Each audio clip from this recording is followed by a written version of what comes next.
I want to know if, when the president held his dinner for 220 individuals who purchased the most of his meme coins, were there foreign interests attending that dinner?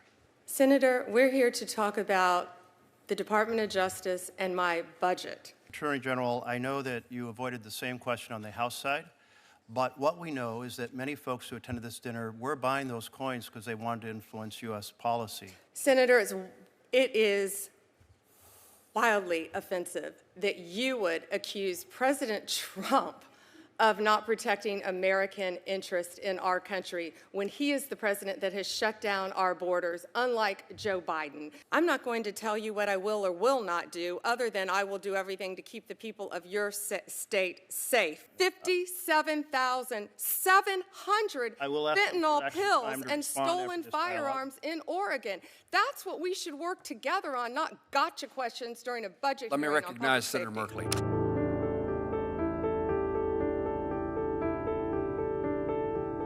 Thank you very much, Mr. Chairman, and welcome, Attorney General.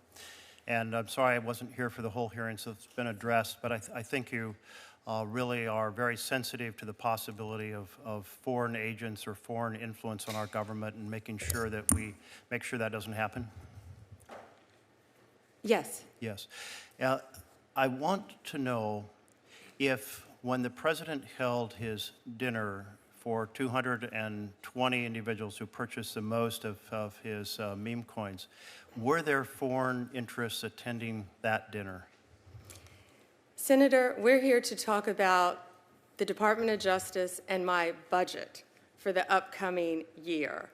I would think that you would want to talk about the leader of the Sinaloa cartel, who was living in Oregon, one of the top leaders. I would think that that's what you would want to talk about with me. When we captured him, he had $3 million cash in his home. Attorney General, I know that you avoided the same question on the House side, but what we know is that many folks who attended this dinner were buying those coins because they wanted to influence U.S. policy.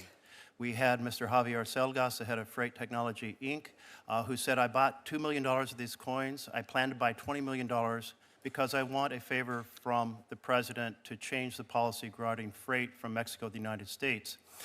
This solicitation of investments in his personal product, his meme coin, led to many people who were coming from foreign countries attending that dinner. Don't you think the American people have a right to know? And you said yourself you're very concerned about foreign influence on our government.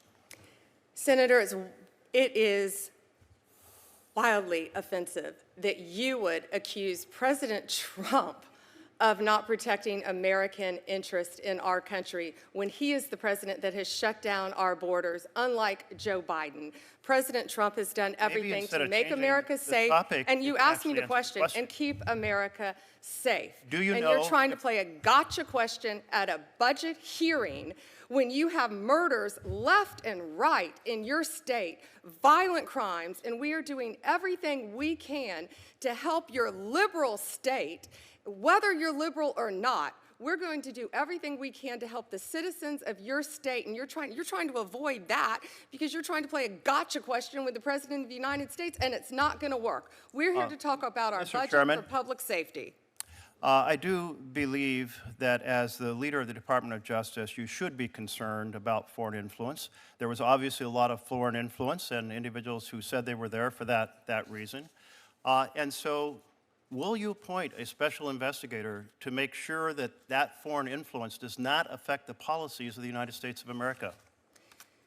I'm not going to tell you what I will or will not do, other than I will do everything to keep the people of your state safe, even though you don't want to talk about anything to do with your state because of the crime in your state. You also voted no on the Laken-Riley Act. We are doing everything we can to protect the citizens of this country. You also said that President Trump encouraged protest. It was the opposite. He's done everything he can to keep us safe, and he will continue to, as well as the Department of Justice. It speaks volumes that you won't answer the question about transparency when the president is asking people to invest in his company and his products, and that foreigners are attending these events. I think transparency would be appropriate. Are you going to recommend any ethics guidelines to make sure that foreign influence does not find its way in through the doors of the White House? How do you characterize foreigners, the illegal aliens that have flowed into our country? Is that who you're talking about? You don't want to talk about them. You don't want to talk about the crime that has gone rampant throughout this country and your state. Well, you know, these hearings are a chance for us to ask questions, and I assure you I'm engaged in national security in many, many ways. But this also I am concerned about, and let me turn to a different piece of the because the president also has another cryptocurrency called USD1. It is a stable coin. There was a request by UAE to produce AI chips that would go to UAE. The National Security Advisor of UAE is also the CEO of MGX. So after that request for those chips occurred, MGX then said, we will buy 2 billion with a B, of the president's coins. And then the president went to the Middle East and said, we will get you those AI chips. Does this sequence of events in which a foreign government asks for a big favor, and we had previously banned these chips to UAE because of the national security concerns. Then they buy $2 billion of the president's coins, and then the president goes to the Middle East and says, we will provide those chips. Does that sequence of events concern you about foreign influence on the United States of America? The foreign influence on America that I would be concerned about if I were you was the Mexican national that resided in Oregon, who we just arrested, who had 384 pounds of methamphetamine. The foreign individual who I would be concerned about if I were a senator from Oregon is the Honduran drug trafficker who was residing in Portland for distributing fentanyl. The foreign national I would be concerned about if I was a Portland senator, an Oregon senator, is a Mexican national leader of a drug trafficking ring.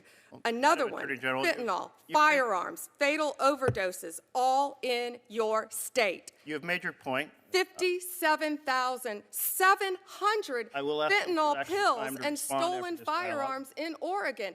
That's what we should work together on, not gotcha questions during a budget hearing. Let me recognize Senator Merkley. Thank you very much, Mr. Chairman. The Attorney General certainly has made the point that she's very concerned about issues that I'm concerned about as well regarding the security of this country. But let the record note that in terms of foreign influence and the sale of foreign influence through the president's coins, she absolutely refuses to respond and instead turns to a whole list of different topics. I think it's important for the leader of the Justice Department of the United States to be very concerned about foreign influence, and I encourage you to take on that topic and not consider it an offense that those of us who are concerned here, Democrats and Republicans, want Americans to make American decisions, not foreign influence being bought through crypto coins. Senator Murkowski. Chairman. Thank you, Mr. Chairman. Attorney General Bondi, welcome. Welcome to the committee. Good to see you. When we visited prior to your confirmation, we had, I think, a really good discussion about some of the statistics that, unfortunately, we have held the #1 place for far too long in areas that we really don't like in terms of the increased number of deaths due to fentanyl between 22 and 23, an increase by over 40% when other states around the country were seeing that go down. We're doing a little bit better, not enough, because one death due to fentanyl is one death too many, as we would all agree. But also when it comes to violent crime, it's stunning for many people to hear a senator like me say that Alaska's violent crime rate was more than 540% of the national average in 2023. It's like stunning, just stunning, right? And so I think we had good conversation about that, what you could do in your position to help prioritize combating violent crime. I'm going to channel a little bit of Alaskans' conversations. We don't have much of an ICE presence in Alaska. We just haven't. We had 2 Russians seeking asylum a couple years ago when the war in Ukraine broke out. ICE didn't know what to do with them because we just didn't have a presence here. And all of a sudden, we're now on the map. We have those that are being detained in our local jail that were flown up to the state several weeks ago to be detained up there. So there's a lot of chatter about what is going on. And what I'm hearing, the fear that I am hearing, and I'd like you to just put to rest some of the concerns that Alaskans are having. They're worried that immigration enforcement is being prioritized over combating violent crime. And they're worried as they're seeing FBI and DEA coming in, assisting ICE in immigration enforcement. Again, many of the stories that we're hearing, it's not necessarily criminals that they are making the news. It's one individual who has been a restaurant owner down in Soldotna for the past 20 years, and his children are all integrated into the community. You've heard these stories many, many, many times. So I need to know, for Alaskans' sake, the response as to whether or not immigration enforcement is being prioritized over combating violent crime, and whether increased resources, whether it's staff or funding, are being sent to the state to help us cover the added workload. So that's my question. You've got a runway of about 2 minutes here to help me out. Thank you, Senator. I learned more about Alaska from you in our meeting prior to my confirmation hearing than I ever knew, and we have talked about it. And you're still invited to come up and see for yourself. We have a trip planned, and we have some information for you on that trip, and that also we wanted to talk about the missing and murdered Indigenous people and the tribal resource response plans. Right. We wanted to visit some of those areas in a different setting. We can give you more details on that. Good. But we have 2 dates or 3 we'd like to run by you if that works, good. and 2 locations we'd like to go to.